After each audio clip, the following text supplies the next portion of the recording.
Welcome, welcome empaths. This video is for you.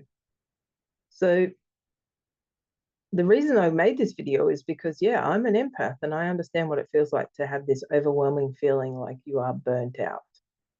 But like the title says, if you're an empath, burnout is not because you're weak. It's because you are just not managing your energy in the right sort of ways. So I really want you to be able to see and feel into how you can manage your energy better as an empath so that you can actually come to a point of being able to thrive. It's such a gift to be an empath, but only when you can really manage it. Otherwise, it really feels like a curse. So, empath, being an empath is not really something that we are born with a set of instructions of how to navigate the world. And so sometimes when you feel like burnout, it's not so much burnout, it's really over attuning to others. So our nervous systems are highly attunable to other people's thoughts, feelings, and emotions. And we really need to learn how to manage that better within our own context. It's not so much about working too much, but it's sort of taking this chronic emotional responsibility from others.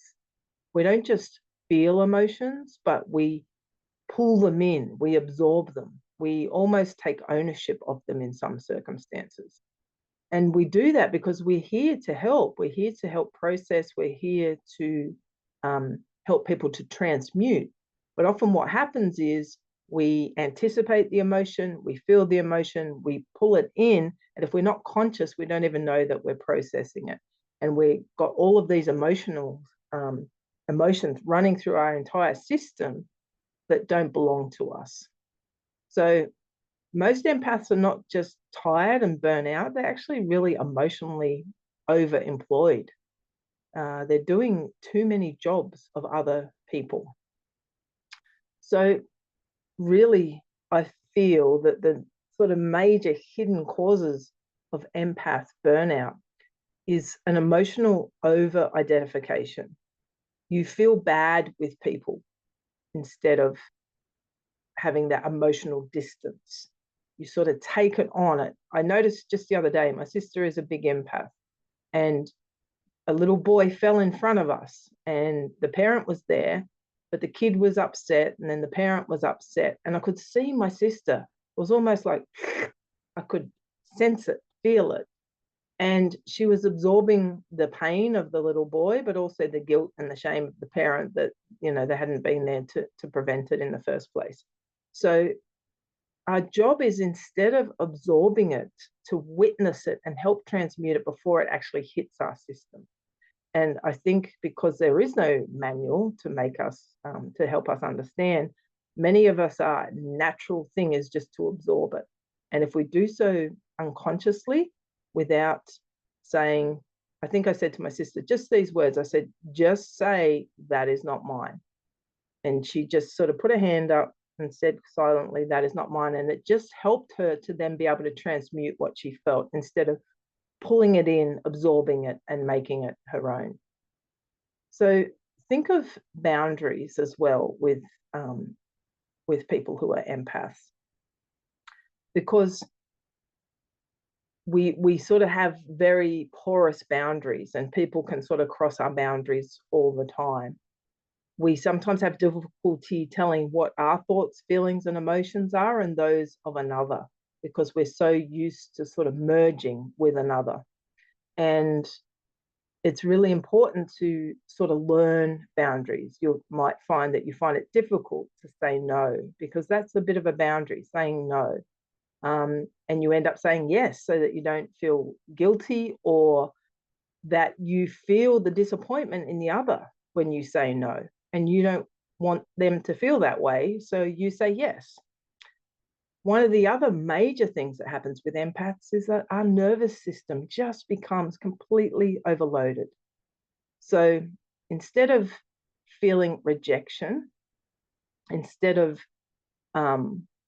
feeling that, the abandonment, the anger, the whatever it is that's happening over there, we want to start to regulate our own nervous system, because many of us live in this constant state of alertness. We're scanning the environment all the time for a tiny little change in a forehead crinkle that could mean that something is coming.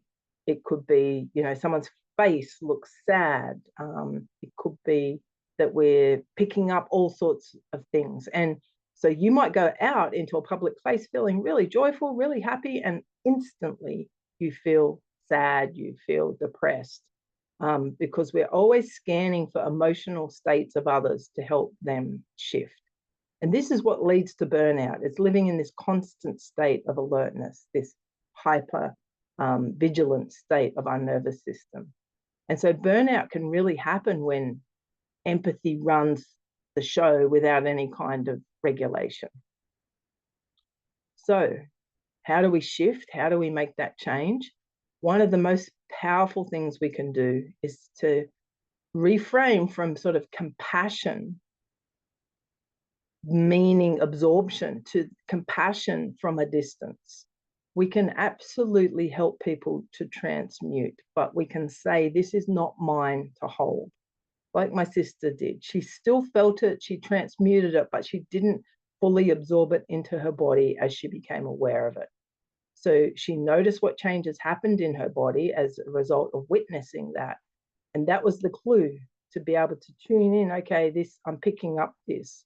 A very good teacher and mentor of mine always has said, you can care without carrying. So you don't want to carry it. So empathy becomes more sustainable without burnout when it's filtered, when it's not just this open-ended, open slather of everything. We need to allow it to become more filtered, more directional, more conscious. So in order to avoid burnout, some of the things that you can do is, one of the most powerful questions I ever learned to ask is this thought, feeling, or motion mine, or is it someone else's? Particularly if I'm out in public, particularly if my mood changes like that. I just check in with myself. Have I picked up something from someone else? I regularly ask myself, what emotions am I carrying that aren't mine? And then I can actually consciously transmute them and clear them from my energy system.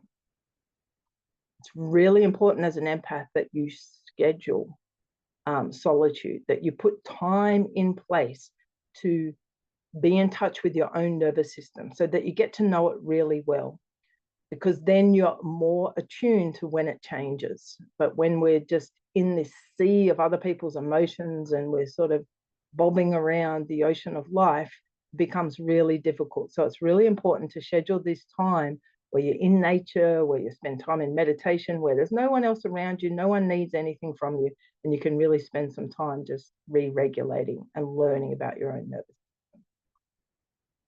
system.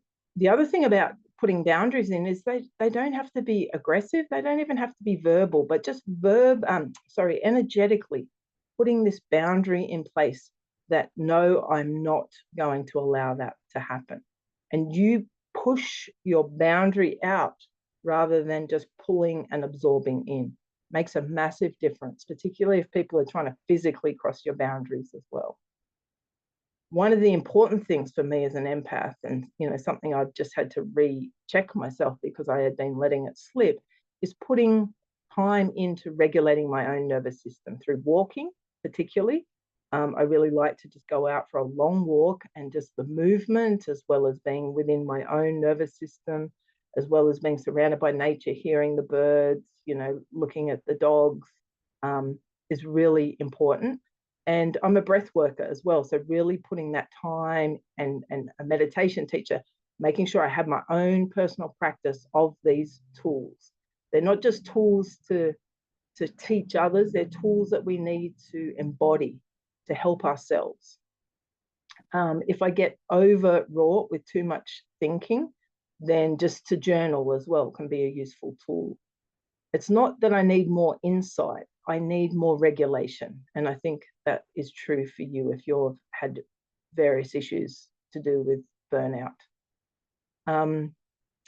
So it's not that you can stop being an empath to avoid burnout, but you stop being emotionally available to everything and everyone at any time, anywhere. It's having boundaries energetically, and boundaries are a sign of self-respect, not selfishness. I know I used to struggle with that one quite a lot. So yeah, so anyway, if this helped you and, just helped you to breathe a little easier today, just awareness alone can change how much you're absorbing, just becoming conscious. So I hope that's useful. If you'd like to, you can subscribe or hit the like button, because there'll be more videos coming about how to help you thrive as an empath. Take care.